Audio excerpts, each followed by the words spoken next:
Global super league খেলতে Guyana Amazon ওয়ারিয়র্সে যোগ দিয়েছেন তানজিম হাসান সাকিব।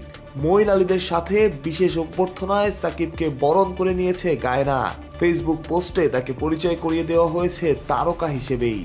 সাকিবের জন্য গায়ানা অ্যামাজন ওয়ারিয়র্সই দেশের বাইরের প্রথম ফ্র্যাঞ্চাইজি। তবে ওয়েস্ট ইন্ডিজে খেলা সাকিবের জন্য প্রথম নয়। সবশেষ টি-20 বিশ্বকাপে ক্যারিবিয়ান মূল্যকে খেলেছেন সাকিব। তার আগে খেলেছেন অনূর্ধ্ব-19 বিশ্বকাপ। অর্থাৎ বলাই যায় দল নতুন হলেও ওয়েস্ট ইন্ডিজের কন্ডিশন সাকিবের বেশ ভালোই চেনা জানা। সেই চেনা জানা কন্ডিশনের ফায়দায় নিতে চাইবেন সাকিব।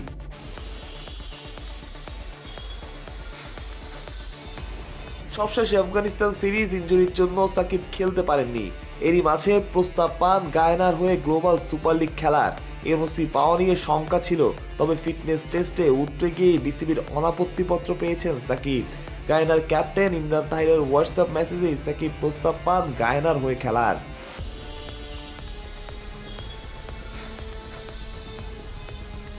দেশের মাটিতে শেষ দিকের প্রস্তুতিতে সাকিবকে দেখা গেছে স্লোয়ার আর কাটার নিয়ে কাজ করতে।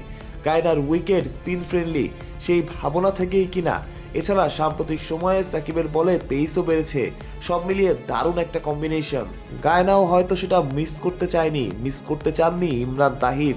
তাই তো সাকিবকে ডেকে নেওয়া। গ্লোবাল সুপার লিগে পেসার করবেন বাংলাদেশের প্রতিনিধিত্বই।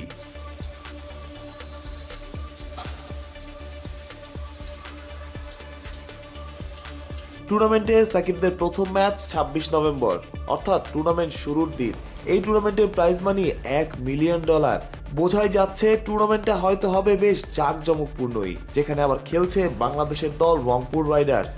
খুব স্বাভাবিকভাবেই বাংলাদেশি ভক্তদের চোখ থাকবে গ্লোবাল সুপার লিগে, কখনো রংপুরের ম্যাচে, আবার কখনো সাকিবের দিকে। আবার যখন এই দুই দল মুখোমুখি হবে হয়তো দ্বিধায় পড়তে হবে ভক্তদের। গ্লোবাল সুপার লিগ খেলে ওয়েস্ট ইন্ডিজের বিপক্ষে ওয়ানডে আর টি-20 খেলতে বাংলাদেশ দলের সাথে যোগ দেওয়ার কথা সাকিবের।